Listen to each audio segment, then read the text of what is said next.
काली की माँ ने गांव वालों के साथ मिलकर काली को गांव से बाहर निकलवा दिया।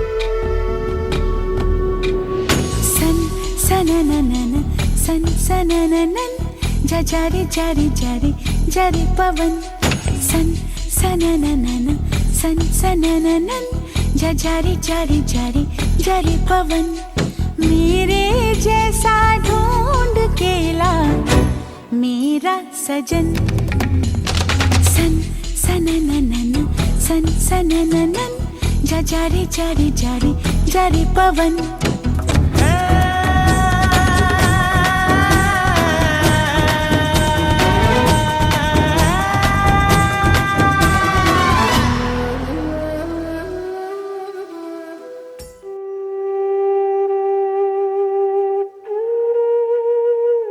राजकुमारी विद्योत्तमा पधार रही है।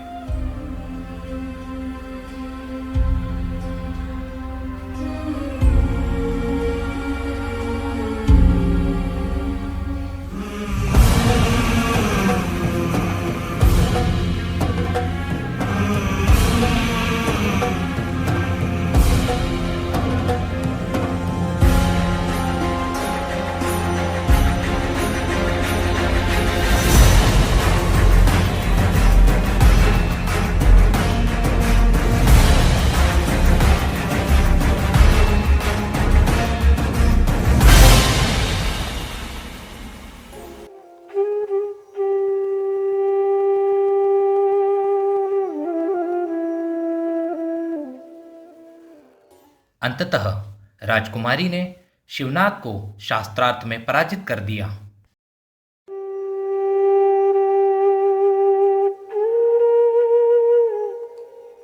पंडितों का यह अपमान, मैं राजकुमारी को शास्त्रार्थ में हराकर उसका अपमान नहीं करना चाहता, लेकिन अब उसका अभिमान चूर करना ही होगा। फिर एक दिन वन विहार करते हुए आचार्य की भेंट काली से हुई। आचार्य ने देखा कि काली जिस डाल पर बैठा है उसी को काट रहा था। यह देख आचार्य ने सोचा कि काली से मूर्ख और कोई हो नहीं सकता, और अंततः फैसला किया कि वे विद्योत्तमा का विवाह काली से करवाकर विद्योत्तमा से पंडितों के अपमान का बदला लेंगे।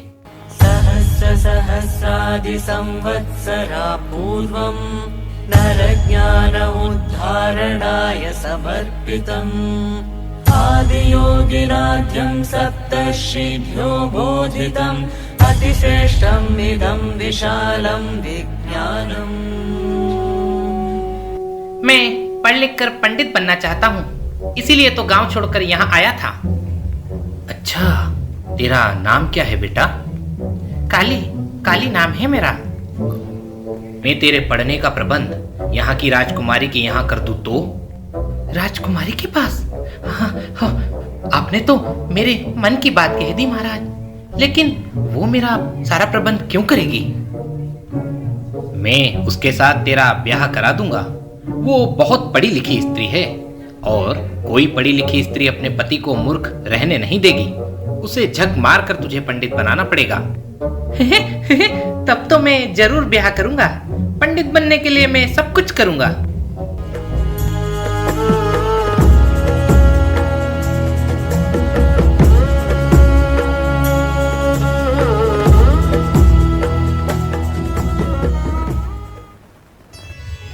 प्रणाम आचार्य।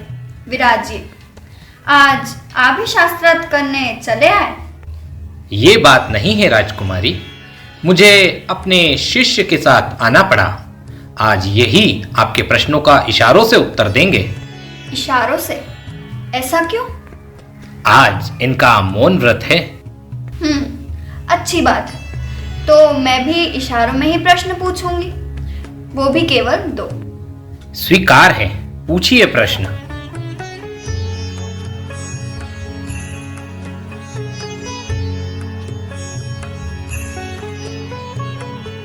राजकुमारी, आपका प्रश्न था कि ब्रह्म एक है, जिसके उत्तर में हमारे शिष्य ने 2 उंगलियां दिखाई, जिसका मतलब है कि ब्रह्म एक अवश्य है, परंतु उसके स्वरूप 2 है। एक निराकार जो दिखाई नहीं देता, एवं दूसरा आकार जो दिखाई देता है।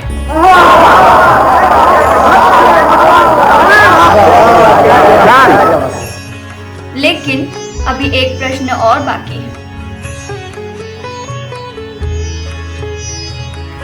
राजकुमारी जी, आपका प्रश्न था पंच महाभूत अर्थात जल, वायु, आकाश, अग्नि एवं पृथ्वी को ही ब्रह्म कहते हैं। जी हाँ। इसके उत्तर में हमारे शिष्य ने मुट्ठी बांधकर दिखाई। इसका अर्थ है कि जैसे 5 उंगलियां इकट्ठा होकर एक मुट्ठी का धारण करती है, उसी प्रकार पंच महाभूत इकट्ठा होने पर ही ब्रह्म को प्राप्त होता है।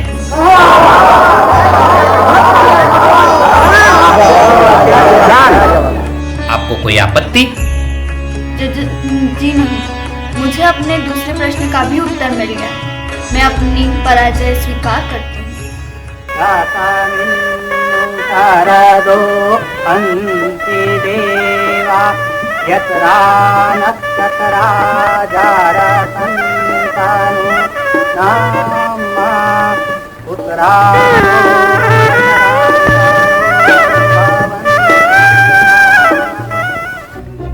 अच्छा, तो आप मुझे पढ़ाना कब से शुरू करेंगी? पढ़ाना? मैं मूर्ख हूँ, यही तो पंडित ने कहा था, इसीलिए तो आपसे ब्याह किया है। तो तुम पढ़े लिखे नहीं हो, मूर्ख हो? तो तुमने मुझे शास्त्रार्थ में हराया कैसे? बोलो, जब मैंने एक उंगली उठाई थी तो क्या सोचकर दूसरी उंगली उठाई? बोलो। अरे, ये भी कोई बात थी? आपने इशारों से बताया कि आप मेरी एक आंख फोड़ना चाहती थी। मैंने कहा मैं आपकी दोनों आंखें फोड़ दूंगा, और जब आपने मुझे तमाचा दिखलाया तो मैंने भी आपको घूसा दिखला दिया। मूर्ख, गवार। यही तो सारी दुनिया मुझे कहती है। धोखा, सरासर धोखा। उस पंडित ने पंडितों के अपमान का बदला लेकर एक मूर्ख से मेरा ब्याह करवा दिया। ढोंगी, मौन व्रतधारी पंडित, चले जाओ यहाँ से, चले जाओ। मेरी कल्पना से भी दूर। तुम एक बिना सिंह के पशु हो। तुम्हें पृथ्वी पर रहने का कोई अधिकार नहीं। निकल जाओ यहाँ से। विद्योत्तमा के द्वारा घर से निकाल दिए जाने के पश्चात काली भटकते हुए माँ काली के मंदिर पहुंचे, जहां पर माँ काली का पूजा अर्चन का कार्य हो रहा था। उसी दौरान कालिदास को माँ काली का आशीर्वाद प्राप्त हुआ और उस दिन के पश्चात उनके जीवन में बदलाव शुरू हो गए।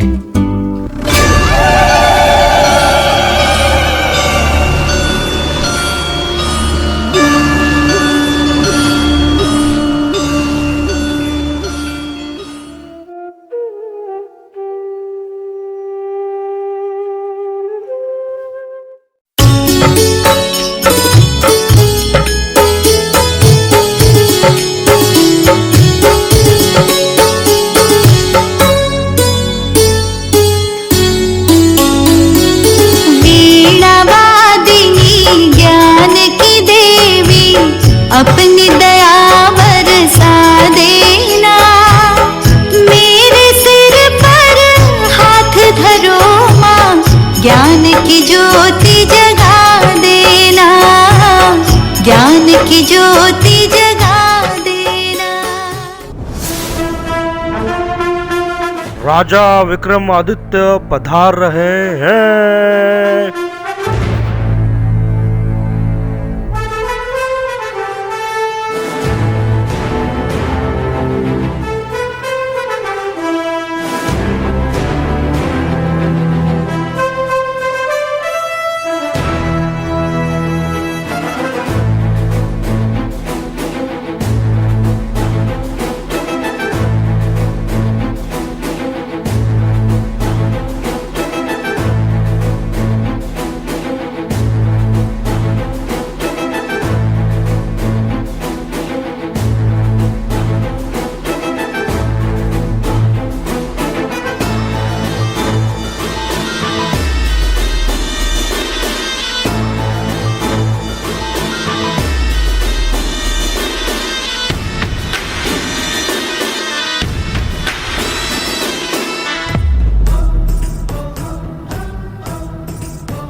मृगेन्द्र सुगर्जना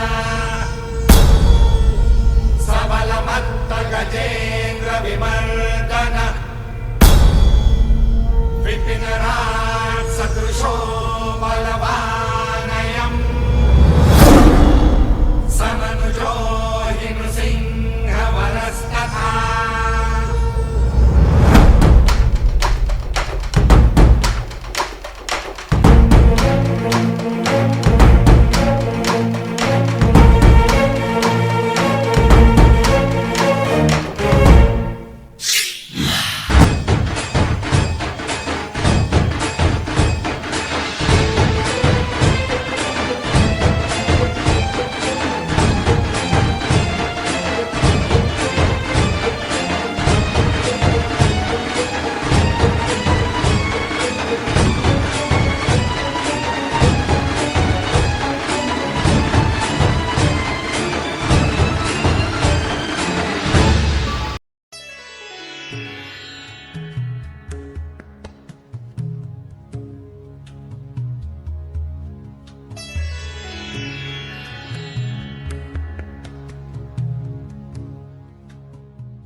नए नए रंगों से लिखती धरती नई कहानी, तन मन को पल भर में बदलती ऋतुएं, ये ऋतुएं बड़ी सुहानी, ये ऋतुएं बड़ी सुहानी।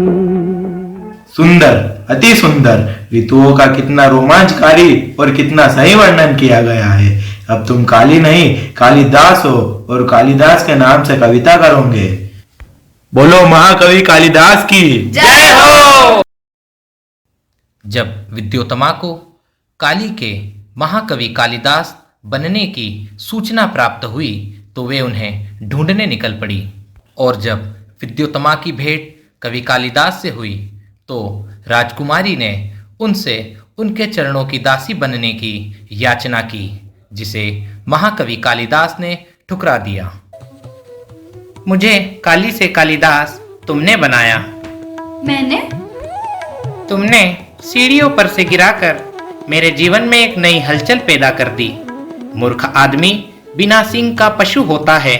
तुम्हारे इन्हीं शब्दों ने मुझे विद्वान बनने की प्रेरणा दी। मुझे कवि के नाते जो सफलता, यश, कीर्ति मिली उसका श्रेय तुम ही को जाता है। अपने पति द्वारा ठुकरा दिए जाने के बाद राजकुमारी विद्योत्तमा महाराजा विक्रमादित्य के दरबार में न्याय की गुहार लगाने पहुंची।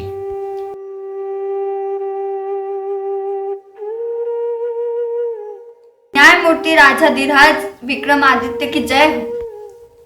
तुम कौन हो देवी?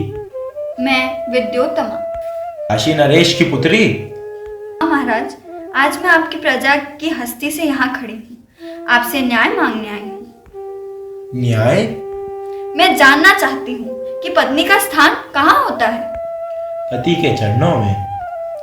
क्या आपकी सभा के ये सारे विद्वान आपके इस निर्णय को मानने के लिए तैयार हैं? हाँ, दिन को दिन कहने में किसे आपत्ति हो सकती है? नहीं महाराज, आपकी इस सभा में एक ऐसे सज्जन भी है जो आपके इस निर्णय को मानने के लिए तैयार नहीं है। कौन है वो? हम उसका नाम जानना चाहते हैं। इस सभा की शोभा एवं मेरे पति राजकवि कालिदास। क्या कहा? कवि कालिदास तुम्हारे पति है? हाँ महाराज, एक दिन अग्नि को साक्षी मानकर इन्होंने मुझे अपनी अर्धांगिनी बनाया था और आज अपने चरणों की दासी बनाने से भी इनकार कर रहे हैं। आज हमारे सामने बड़ी कठिन समस्या है। एक तरफ जहाँ भारत के श्रेष्ठ कवि कालिदास है तो दूसरी तरफ भारत की महान विदुषी विद्योत्तमा है। ऐसे विद्वानों के बारे में हम क्या निर्णय लें? इससे अच्छा होगा कि कवि एवं कवि पत्नी में एक साहित्य चर्चा हो जाए। चर्चा में जिसकी हार होगी उसे दूसरे की इच्छा माननी पड़ेगी। शुरू करो।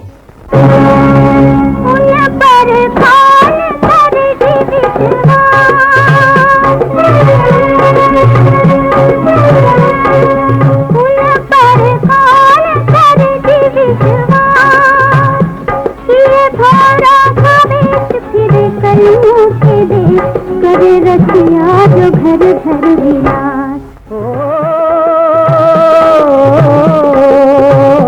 ये तो जुग जुग की है प्यास, ये तो जुग जुग की है प्यास, जिसे भंवरा बुझाए कली कली काट जाए, करे पूरी अधूरी वो आस। जैसे धरती और आकाश, जैसे धरती और आकाश, जब दोनों मिले तो सारी सृष्टि हिले, छाए पतझड़ ही मधुमास। जवाब दो कवि, जवाब दो। विद्योत्तमा, तुम्हारी विजय हुई।